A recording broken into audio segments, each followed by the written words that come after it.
Real Talk with Bev, the Real Boss. Quick question. Are any of you tired of working for other people in their companies? If so, and you would like to become your own entrepreneur, the guest on the panel today will show you how to become your own boss. Please welcome Juan from Juan Diego Productions. Nice to have you, Juan. Thanks, man. Thanks, man. How you doing today? So, how long have you been in business? I opened my business in 2016, actually. What made you want to start your own business? Well, seeing that I've been acting in modeling since the age of 14, I always wanted to open my own production company. It's been something that I wanted to do ever since, but got sidetracked a little bit, came back in 2016 to open up my production company. What were you doing before you started your own business? I was actually a property manager, which I have a property management company as well. Okay, that's great. What would be a good source to help fund a venture? Well, I'm a self-investor, so I use the money that I make from my 9 to 5 and promote myself. Okay, that's great. How do you manage both your time and your money? That's actually a good question. As far as time, I make time for myself. I have to make time for myself in order for my career to go off the way that I want it to go off. And in order for that to happen, I have to put time into it. Okay, so as far as money is concerned, because you know as being an entrepreneur, you should always have your personal account as well as a business account. Mm-hmm. So do you utilize both of those accounts? Actually, yes. Whenever I'm doing something as far as my production company and I'm getting a fee, they pay me via my bank account, which is my business account. Do you think that it would be smart to pay yourself first or pay yourself afterwards? You accumulate your capital.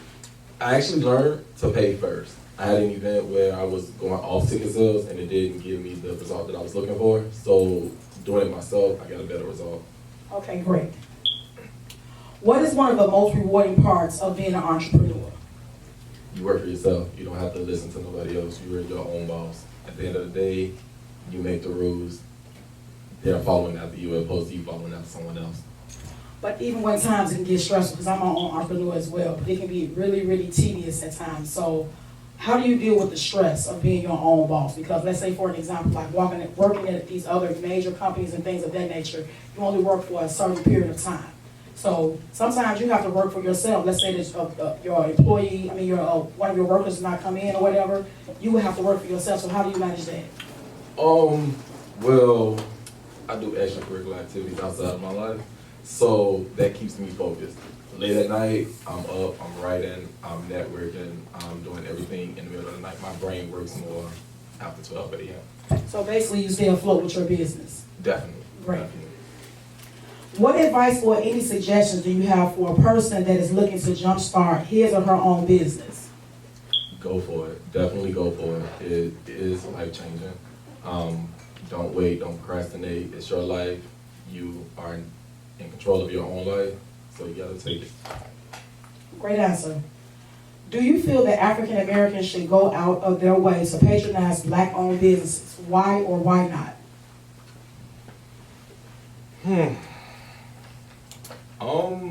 No. Only because every individual is different. You can't judge someone off their business because you don't see their vision. Everyone's vision is different on how they want their business to go. It's just like me and my production are next to, let's say, another production company. I see my company going this way and they see that company going that way. We have two different goals and two different visions. We would never have the same result. Absolutely. So quick question. A lot of times I have ran into a lot of entrepreneurs and they always saying support Black-owned businesses. Our own people are not supporting us. How do you feel about that? I stand behind that 100%. Why do you think that they don't support us? Because like coming from a customer perspective, like sometimes you would like to support your own, but sometimes they can appear to be unprofessional or sometimes their prices are high. That's from a customer perspective. That is definitely true. However, you get, let's use Big Jam for an example. Big Jam made one post. Tickets almost sold out within 24 hours. Black person put their event on. You're waiting 2-3 weeks before you get 3-4 sales. So why are we supporting people who are already in the industry making money and not supporting each other? Do you think it's a personal thing or do you think it's just a cultural thing? It's cultural, definitely. Black people, I'm not gonna speak for all, but most of them don't like to see the next person doing good. There's a lot of envy within the black race. Everybody is out to get the next person instead of uplifting each other and building together and growing as one. You get the white people that stands together and they build multi-billionaire companies. Why? Because they have the support of their kind. Black people, we so estranged from each other. Absolutely, I totally agree with that. Like, how do you feel about the networking? A lot of people nowadays are doing like pop-up shops, like we're doing today. How do you feel about that? Do you think that's a great way to strategize for people to come together? That's definitely a good way to network. All these beautiful vendors out here now, definitely will be networking with them. Get your name out there, get business cards, put your name out there, work with each other. It's always beneficial when you're working with your own kind. Got you. Okay, so when I introduced you, I introduced you as Juan. So do you feel that do people recognize you from your name or your logo? Both. I get people that be like, oh, Juan? I thought I was talking to a Mexican or Puerto Rican. No, I'm fully black African American. And Juan is short for Shawan, which is actually my government name. And you take the show off and just come up with Juan. Do they change their views of you once they find out that you're African American? Definitely. I got a lot of better views. They was like, oh, I didn't know if I really wanted to work with this Puerto Rican. I look at you, you're black. Oh, okay, even better, because I work with a lot of black people. I've done several podcasts and radio interviews, and when they see me, they're like, oh, you're a black guy. I like that even more better. And they support you more. Okay, got you. That was a great answer.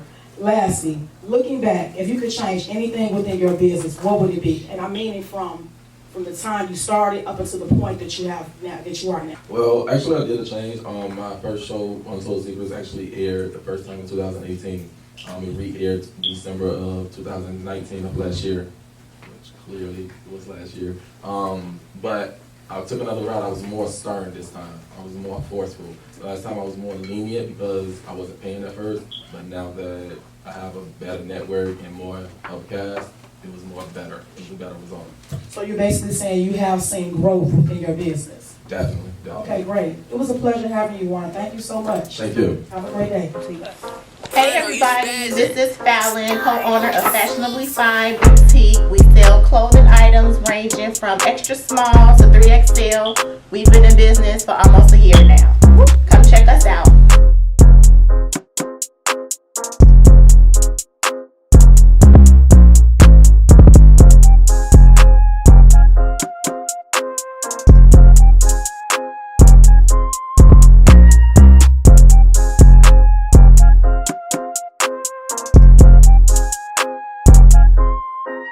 My name is Lisa. I am the owner of Black Couture. I've been doing this for about a year. I sell clothes from a small to a 3X and also some accessories, sometimes shoes too.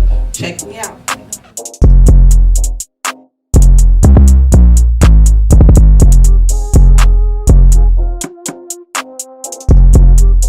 Hi everyone, my name is Chanel Phillips. I'm the owner of Pretty Bling and Accessories. I've been in business about a year now, so I'm looking forward to networking with everyone here.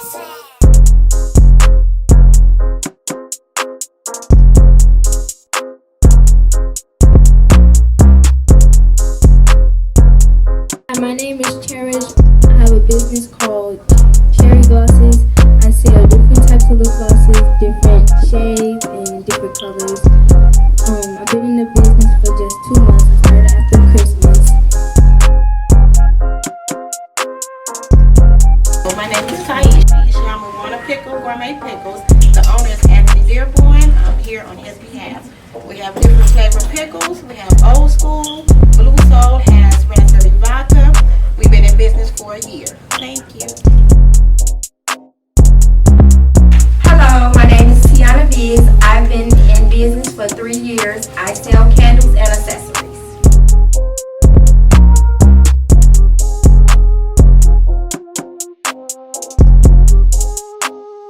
Hi, how you all doing today? I'm Exotic Juices. I make all different types of flavors of drinks, including infused fruits with alcohol in it as well.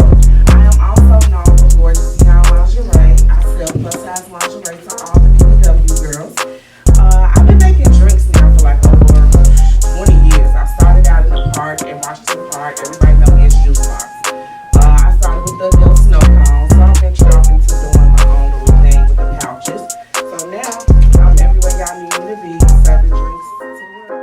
Hey, my name is Lady Chief, the owner of Treats and Eats. I make edibles. I do strawberry lemonade, red Kool-Aid, nice moist brownies, gummies, cookies. I've been doing this for about 3 years now.